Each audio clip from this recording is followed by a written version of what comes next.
In today's video, you are going to learn how to catch the trigger before you spiral out of control. Tell me in the comments if this has ever happened to you.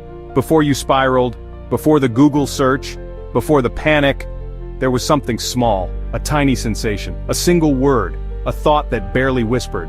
That was the trigger. And if you can catch it, you can stop the whole spiral before it even begins. Hey, it's Patrick from transformingsad.com, and this is episode 2 of our CBT series for health anxiety. In the last video, we broke down the loop that keeps health anxiety going. Trigger, thought, feeling, behavior.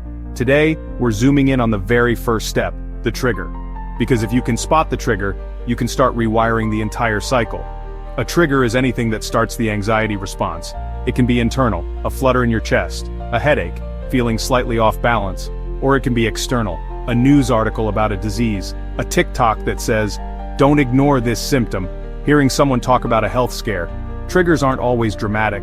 They're often subtle, but your brain picks them up and immediately hits the panic button. Think of the trigger as the spark.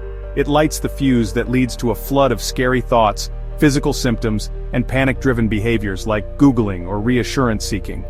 But here's the thing. If you can spot the spark, you can stop the fire. This is what CBT helps us do.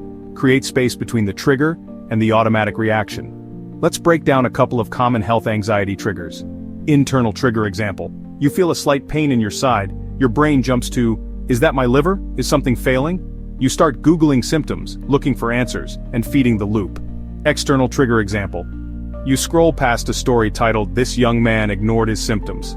Even though it's not about you, the fear seeds itself.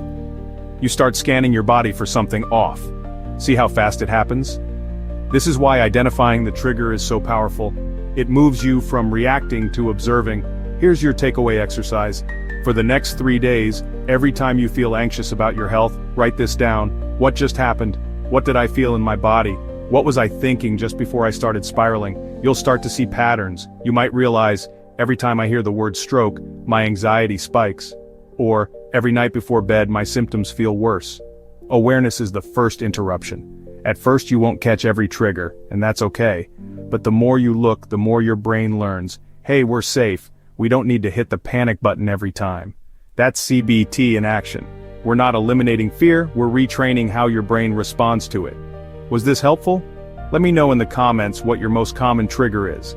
Just writing it down builds awareness and will help others know they are not alone. And don't forget to grab the free health anxiety course in the description. This is Patrick Ferner with transformingsad.com, reminding you that every panic spiral starts with a trigger. But so does your healing. And you've just taken the first step.